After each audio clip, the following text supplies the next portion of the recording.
φίλους του Bianconero TV.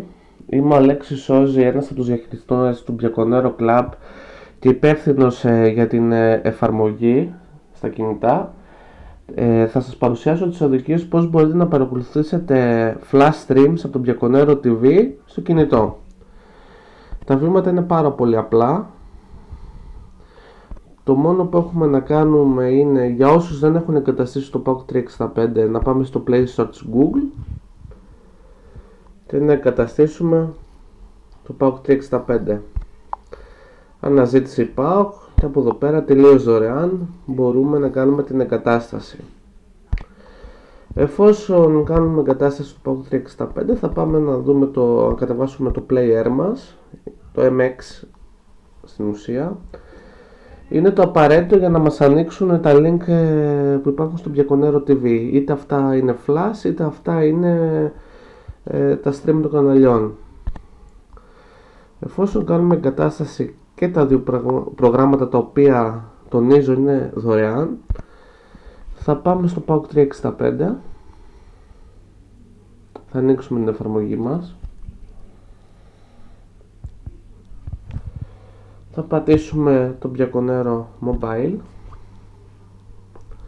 Υπενθυμίζω ότι σε όσους δεν έχουν κάνει εγκατάσταση στην έκδοση 11 να την ανανεώσουν. Τώρα θα πρέπει να εγκαταστήσουμε το Add Bianco. Προτού το εγκαταστήσουμε, υπενθυμίζω, πατάμε πίσω για να μην φύγει η ενοχλητική διαφήμιση. Θα εγκαταστήσουμε το Add Bianco, το οποίο με ένα κλικ από εδώ πέρα εγκαθιστάται αυτόματα στο tablet το κινητό μας. Φυσικά θα πρέπει να έχουμε, σε περίπτωση που δεν μπορεί να εγκατασταθεί, έτσι αλλιώς πρέπει να βγούμε από την εφαρμογή. Σε περίπτωση λοιπόν που δεν μπορεί να εγκατασταθεί το Add Bianco, θα πάμε στην ασφάλεια.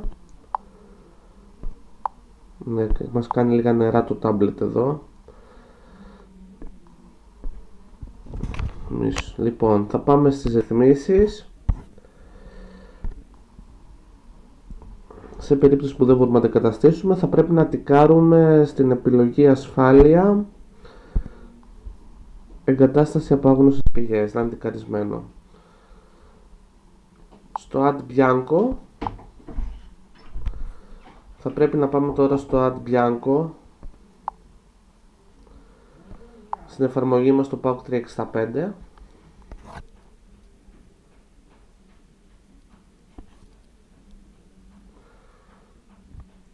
Θα πατήσουμε το Bianconero Mobile.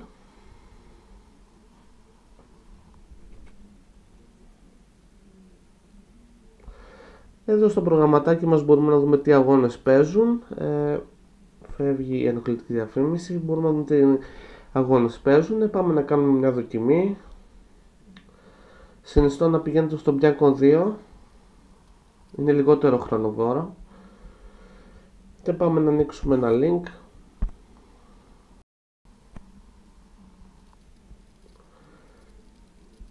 Υπάρχουν δύο ειδών link από εκεί που παίρνουμε. Εδώ βλέπετε click here, tap to play. Πατάμε πάνω στο player και ανοίγουμε με MX. Τώρα, σε περίπτωση που υπάρχουν και τα link του Sport Lemon, δεν πέρασε κάποιο link τώρα,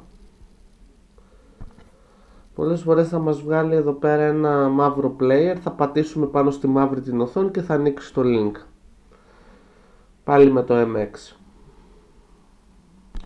Τώρα βασικά πάμε λίγο να δούμε και τις ρυθμίσεις του AdBlock. Το AdBlock